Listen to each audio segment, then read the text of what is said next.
But now readmission application strategy. Number 3, creating an unbreakable win-win alliance. I've been trying to create and see different angles and creative frameworks as we are applying back to law school, and this is one that stuck with me the most. We all know what a win-win situation is. It is advantageous to all the parties involved at the end of a deal. I believe we are on a quest to break a win-win deal with our law school. On one side, us, law school has something that we want. We just want them to say yes to us for us to be accepted back into law school. But on the other side, with law school, they don't necessarily need or want us. It'd be nice. This is why I say we have to promise and deliver more than just academic results. To me, I just don't think that's going to be enough. Now, I may be wrong. And again, this is just my greater intuition and strategizing as I'm reapplying back to law school, but I just want us to maximize our position and to be most advantageous, and just going beyond academics, I believe, is just a great strategy. Here's the tricky part about this period, which I shared in another video. We don't have the tangible credentials to leverage in this case.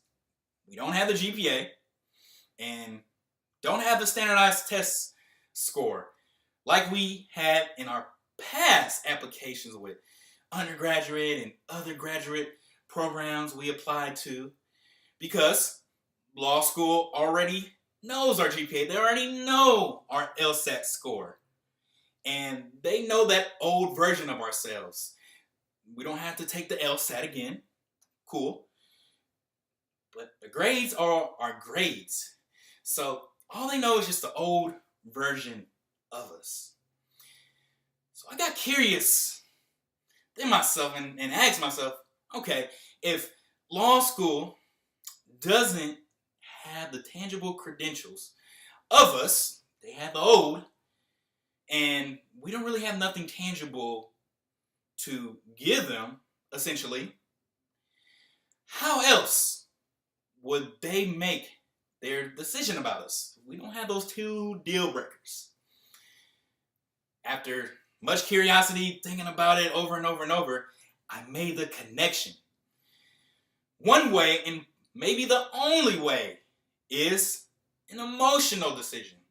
Now, I don't mean emotions where law school is sympathizing for us, because it's all about results in the law industry, baby. Hey, business is business. So there is no sympathizing for us with this 2-year waiting period and our story and whatnot. We don't want to go that route. But an emotional decision, I believe, is the value that we propose to the law school is a decision that they're going to make. I believe value is a perception, feeling, a belief we have for someone or something, more than just a mere calculation. Let's look at friendships or romantic relationships. Friends or our romantic partners are our romantic partners because they provide value to us. Whether it's their personalities or qualities, it's that emotional connection. They give us good feelings. They give us good vibes. Let's look at business-to-business relationships or business-to-client consumer relationship. One business provides a solution to a need to another business, consumer, or client. They see the need and they meet it. They have a particular skill, particular proficiency, a particular craft that they can provide to another business, consumer, client. So being a solution to something is of value as well. Then I started to think about another form of relationship, alliances. Because as I told you, I'm into ancient medieval war philosophies, TV thrillers, and Game of Thrones is, I believe, 8 days away from the final season. So I'm so pumped. I can't wait. So I just been thinking about all these different war strategies and thinking about theories of what can happen in this final season of Game of Thrones. So this got my mind thinking about alliances. So then I thought about, how did ancient medieval royal houses or even modern day countries ally with one another? Usually money, military protection, resources, trading goods and ports, to name a few. It's usually a value exchange, and it's usually a win-win situation. We were once allies with law school, and we broke our term. But it's okay, because we are building ourselves up now and saying, hey, we are great in force now, law school. Join us. Join our forces. We are so much better. We're so much greater. For this particular framework, an example, I want us to see ourselves as a small country, because it's just us, just one, where we don't have the resources. We're not a mighty force like law school. And let's see law school as a big country. They have all the resources, all the people. They have everything. We just have just us. But bigger countries rely on smaller countries for resources. Let's take Africa, for example.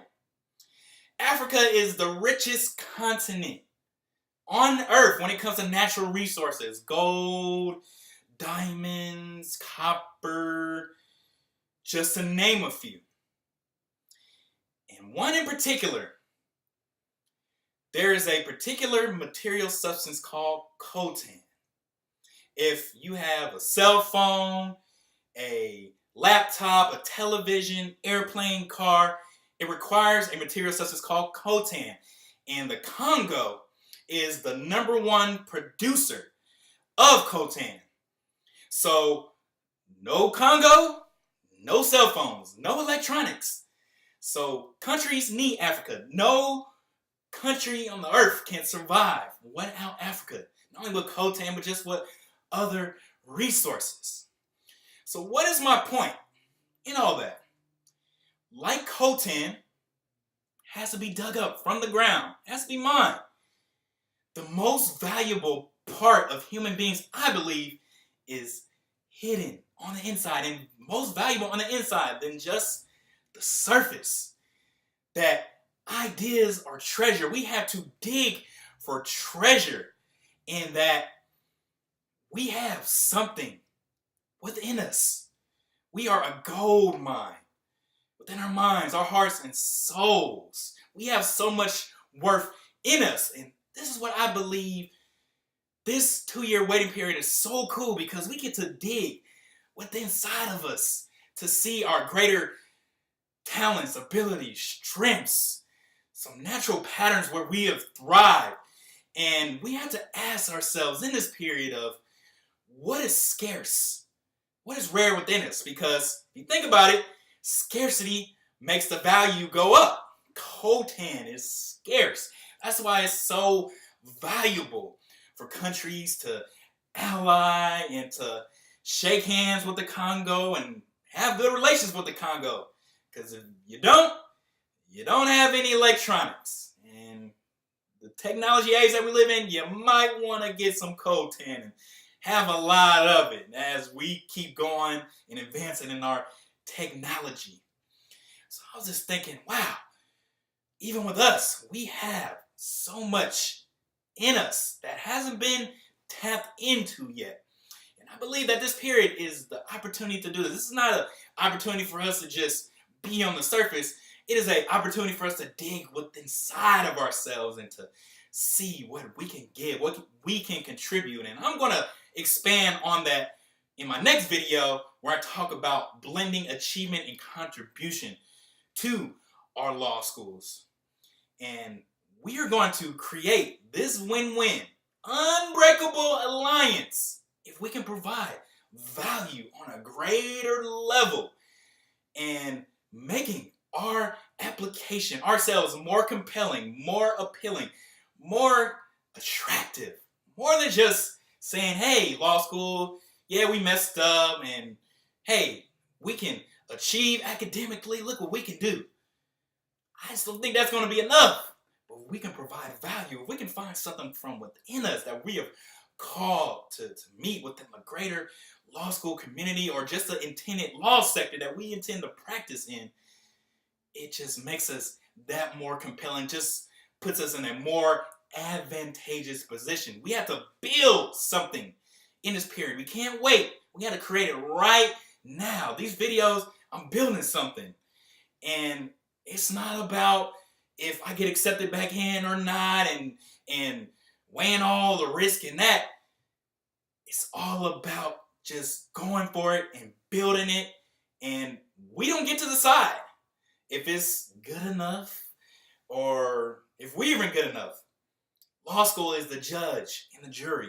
We are the process, not the breakthrough, not the outcome. So we have to be in this process, finding our coat in, digging for our personal treasure, and giving it, developing it, and proposing it. So this is what I'm going to expand on in my next video. But we are going to make this unbreakable alliance, promise and deliver on both ends, academically and personally. We're not breaking no more treaties. We are tied with law school forever. We will be consistent every single year. It's all that matters. So watch my next video as I expand on this and give you some ideas of what you can possibly build and contribute to the law school community or to the law sector that you intend to practice in. See you in the next video.